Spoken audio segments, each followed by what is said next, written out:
Assalamualaikum warahmatullahi wabarakatuh. Selamat pagi. Hari ini kita kembali kuliah tentang Introduction to Computer Graphic.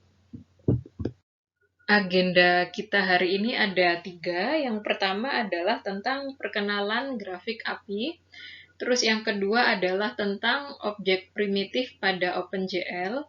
Yang ketiga tentang sistem koordinat pada OpenGL. Oke, kita langsung lanjut ke slide berikutnya aja tentang perkenalan grafik API.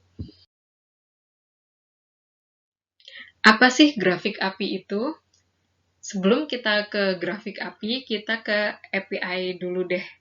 Jadi API atau kadang juga disebut dengan API adalah singkatan dari Application Programming Interface.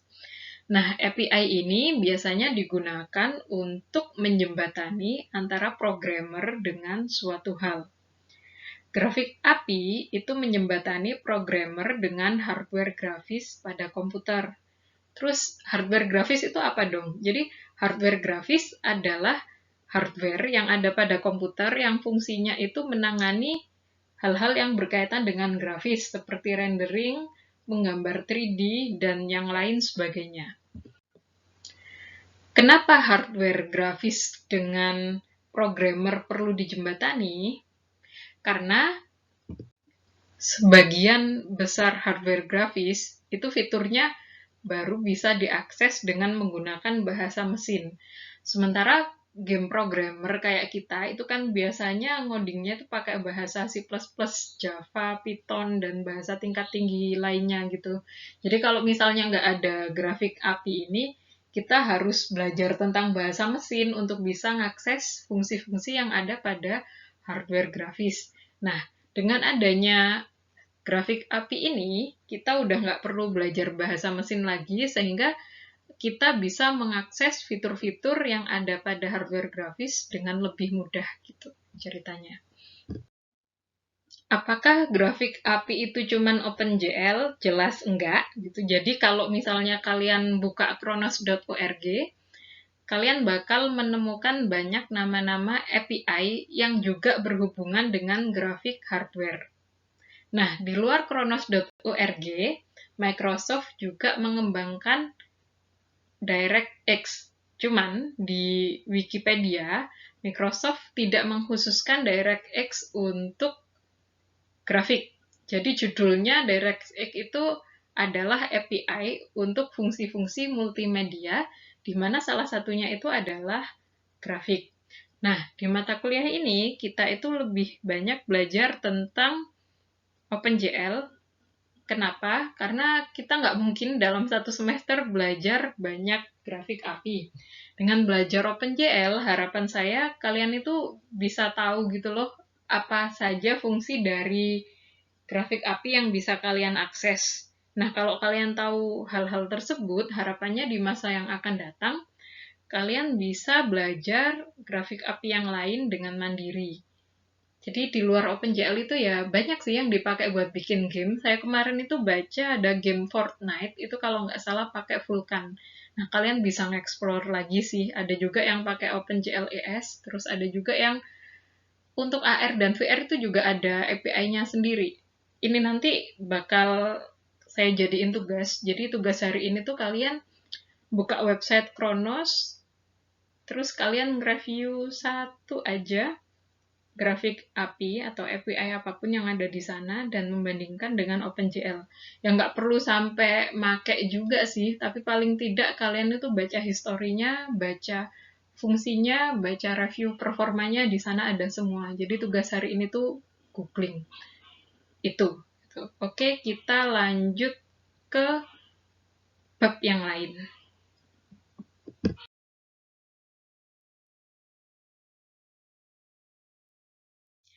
Nah, setelah kita membahas tentang apa aja grafik API itu, sekarang sampai pertemuan-pertemuan selanjutnya, kita akan membahas fitur-fitur yang dimiliki oleh grafik API. Kita revisit praktikum sebelumnya tentang Hello OpenGL. Jadi kemarin kan saya nyuruh kalian untuk nge-review source code gitu ya. Di source code itu ada fungsi yang namanya draw scene. yang berisi GL begin dan GLN seperti pada gambar 3. Nah, apa sih fungsinya GL begin dan GLN? Jadi, kedua hal ini adalah delimiter yang berguna untuk menyimpan koordinat vertex dari sebuah objek primitif. Panjang bener ya ininya, definisinya. Jadi, kalau misalnya kita itu pengen menggambar sebuah objek, itu kita harus memulai dengan GL begin, kemudian baru koordinat titik-titik yang membentuk objek tadi itu didefinisikan dalam GL vertex, kemudian kita tutup dengan GLN. Kalau misalnya kita itu pengen gambar 5 objek, berarti GL begin dan GLN-nya ada 5. Kalau kita pengen gambar 10 objek, ya otomatis GL begin dan GLN-nya itu ada 10 gitu. Nah, terus pada GL begin itu kan ada parameternya. Kalau di source code pada gambar 3, itu parameternya adalah GL polygon.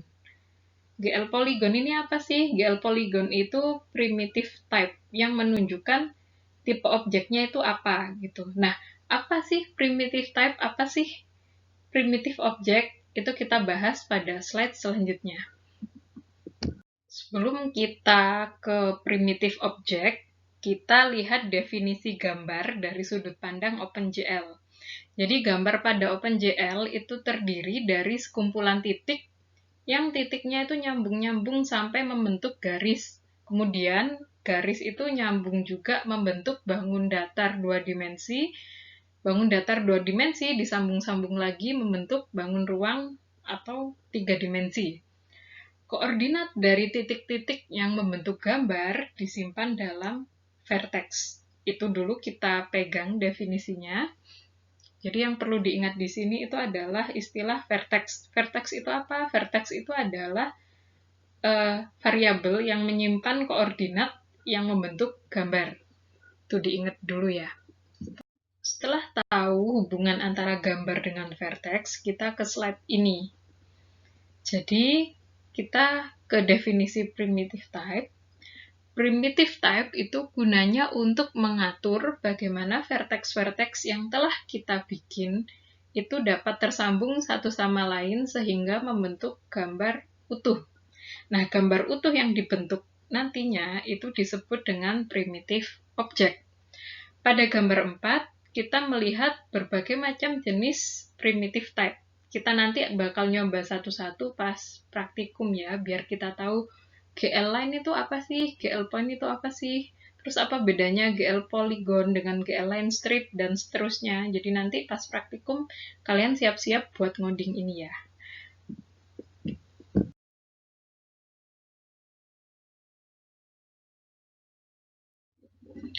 Oke, setelah kita membahas tentang objek primitif, kita ke fitur yang lain, yaitu sistem koordinat pada OpenGL. Untuk bab ini, sistem koordinat cuman saya bahas sekilas, karena nanti akan didalami lagi di bab kamera. Cuman kenapa saya bahas? Ya, karena biar kita kebayang aja sih, bagaimana prosesnya vertex yang telah kita definisikan itu bisa muncul di layar. Jadi nggak tiba-tiba aja itu titiknya muncul di layar, nggak kayak gitu. Jadi perlu ada banyak proses yang harus dilalui. Nah, untuk gambaran prosesnya, kita lihat sistem koordinat pada OpenGL.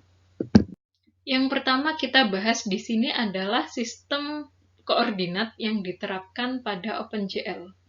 Jadi kalau misalnya kita itu pengen mendefinisikan vertex untuk objek yang akan kita gambar pada OpenGL, kita itu harus mengikuti sistem koordinat Kartesian 3 dimensi ini. Seperti apa sistem koordinat Kartesian 3 dimensi?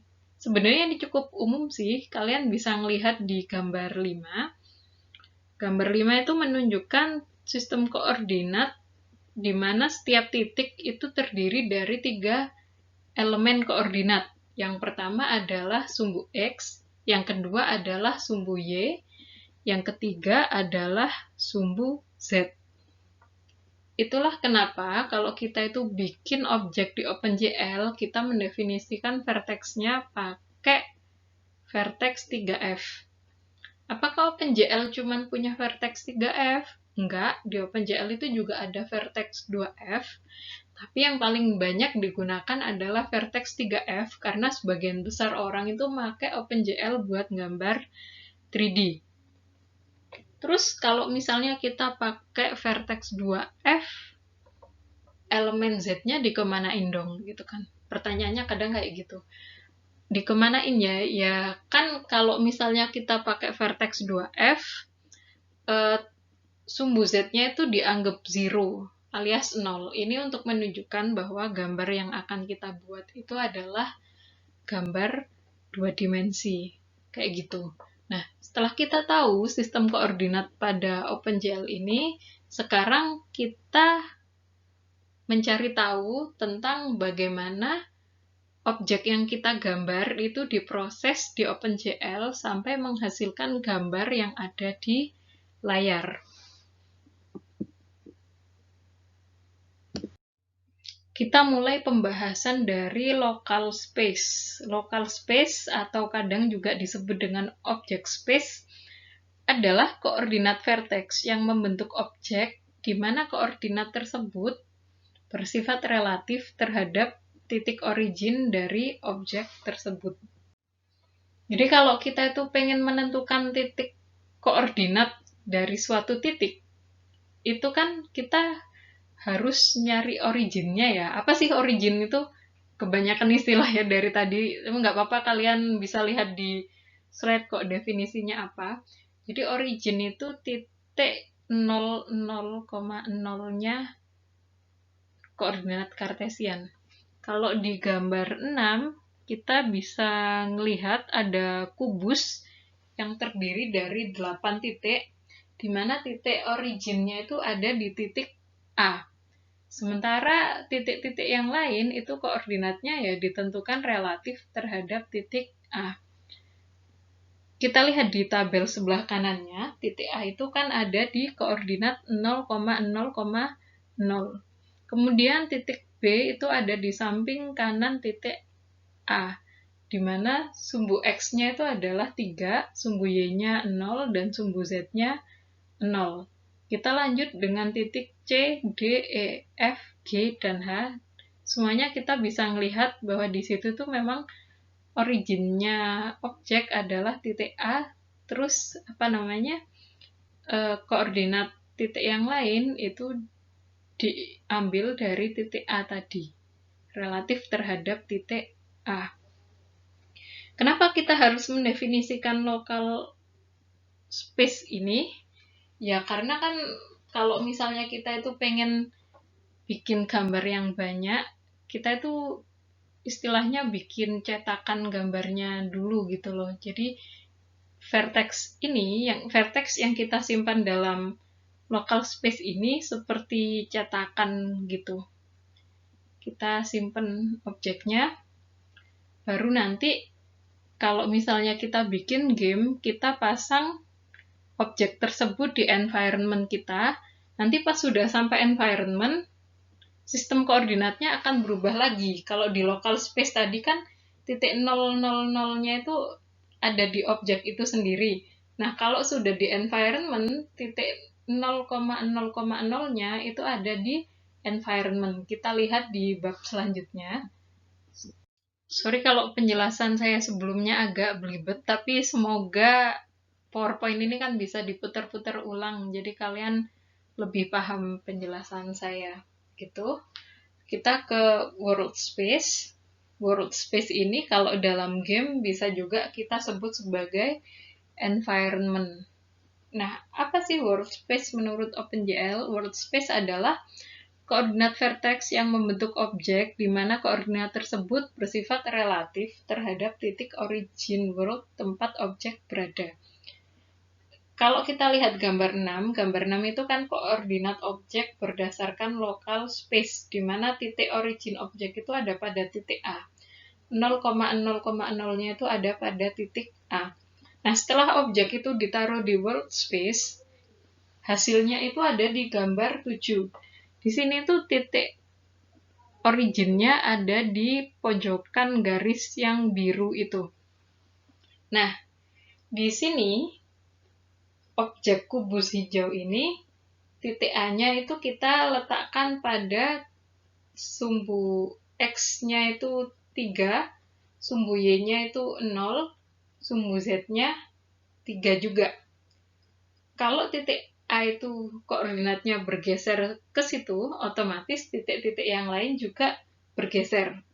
Kalau kalian baca koordinat pada tabel, itu saya kasih warna hijau. Jadi titik-titik yang berubah letaknya, itu saya kasih warna hijau. Kalian bisa perhatikan perbedaan koordinat dari local space ke world space.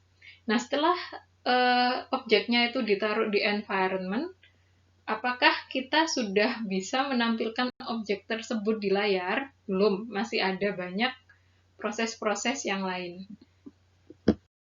Setelah objek ditaruh di world space, kita bisa masuk proses lain yang namanya view space. View space adalah koordinat vertex yang membentuk objek di mana koordinat tersebut bersifat relatif terhadap posisi kamera atau mata. Bahasa fotografinya view space ini adalah angle atau sudut pandang gitu ya. Jadi kita itu melihat si objek ini dari angle sebelah mana sih? Kan kadang ada yang lihat dari atas, dari samping, dari depan, kayak gitu. Jadi kalau kita itu pengen nampilin objek di screen, kita harus milih objeknya itu ditampilin dari sisi mana, apakah tampak depan, samping, belakang, atau di mana gitu. Nah, caranya adalah kita itu menempatkan kamera atau mata di sebelah mana. Ya, memang kalau di OpenGL ya nggak ada ini sih, nggak ada dalam tanda kutip kamera beneran. Kamera kalau dalam OpenGL ini disebut dengan view matrix. Nah, ini nanti kita bahas pada bab selanjutnya, tapi kalian perlu tahu aja bahwa dalam OpenGL itu ada proses seperti ini. Setelah kita bikin objek pakai local space, kita naruh objek tersebut ke environment. Selanjutnya, dari environment itu kita menempatkan kamera untuk menentukan bagian objek mana yang ingin kita lihat itu. Nah, setelah kita dapat view space, kita masuk proses yang lain lagi. Tadinya saya ngira slide selanjutnya itu udah clipping space sih, tapi ternyata ada contoh dari view space. Kita lihat kalau di gambar 9 itu adalah objek dengan bentuk utuh pada world space.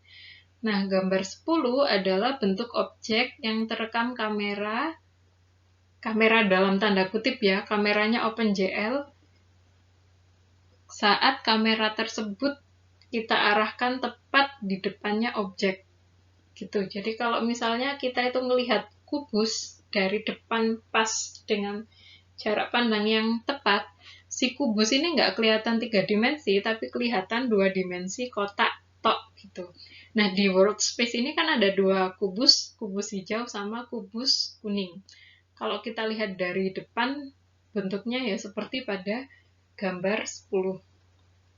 Apakah sudah selesai? Belum. Setelah view space, kita masuk ke clipping space. Apa sih clipping space itu? Clipping space adalah ruang yang ada di dalam frustum. Kita lihat frustum pada gambar 11. Kalau di gambar 11 itu frustum itu kubus imajiner yang warna orange, di mana area yang ada di dalam kubus itu bisa terlihat di screen, alias di-render di screen. Sementara yang ada di luarnya itu nggak kelihatan di screen. Jadi meskipun di kamera tadi itu menangkap kotak hijau dan kotak kuning, kalau clipping space-nya itu cuma di area kotak hijau saja, maka otomatis yang kelihatan di screen kita adalah kotak hijau.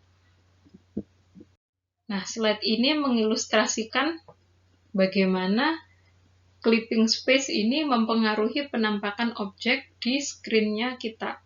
Gambar 10 itu bentuk objek yang terekam kamera saat kamera tepat berada di depannya. Yang tadi ya, di view space tadi ya. Terus gambar 11 itu adalah ilustrasi clipping space.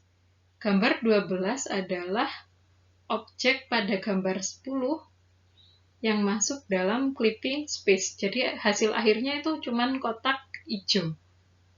Karena kotak kuningnya itu ada di luar clipping space. Demikian sistem koordinat pada OpenGL. Di slide berikutnya kita akan merangkum sistem koordinat ini.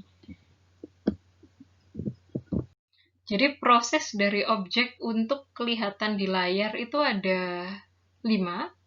Yang pertama adalah kita mendefinisikan vertex yang membentuk objek tadi itu pada local space. Kemudian objek yang ada di local space ini dikalikan dengan model matrix. Model matrix ini digunakan untuk menempatkan si objek yang kita bikin ke world space. Nah, setelah kita dapat world space, kita kalikan koordinat objek kita yang ada pada world space itu dengan matriks view matrix. Nah, hasil dari perkalian ini adalah view space. View space itu apa? View space itu tadi penampakan gambar berdasarkan sudut pandang kamera. Kalau di ringkasan ini kan contohnya itu kameranya itu ada di atasnya objek. Jadi di gambar 3 view space ini objeknya itu nampak atas, kelihatan kotak sama bagian atasnya piramid gitu ya. Nah, setelah kita mendapatkan view space, kita kalikan lagi koordinatnya dengan projection matrix sehingga kita mendapatkan clip space. Habis itu dari clip space langsung kita viewport transform dan objek itu terlihat di layar, bentuknya itu sama seperti yang ada pada clip space. Itu step by step proses yang cukup panjang untuk menampilkan gambar dari vertex ke screen-nya kita. Demikian kuliah hari ini. Kita langsung sambung ke tugas. Jadi tugas hari ini tuh ada 2. Yang pertama, saya pengen kalian mengeksplor projection yang ada pada clipping space. Habis itu yang kedua, saya pengen kalian mengeksplor satu lagi grafik API selain OpenGL. Silahkan dikerjakan soalnya sampai 3 jam, atau sampai jam kuliah ini habis. Saya akan mendampingi kalian jika kalian perlu bertanya tentang tugas atau tentang yang ada pada presentasi ini. Terima kasih. Assalamualaikum warahmatullahi wabarakatuh.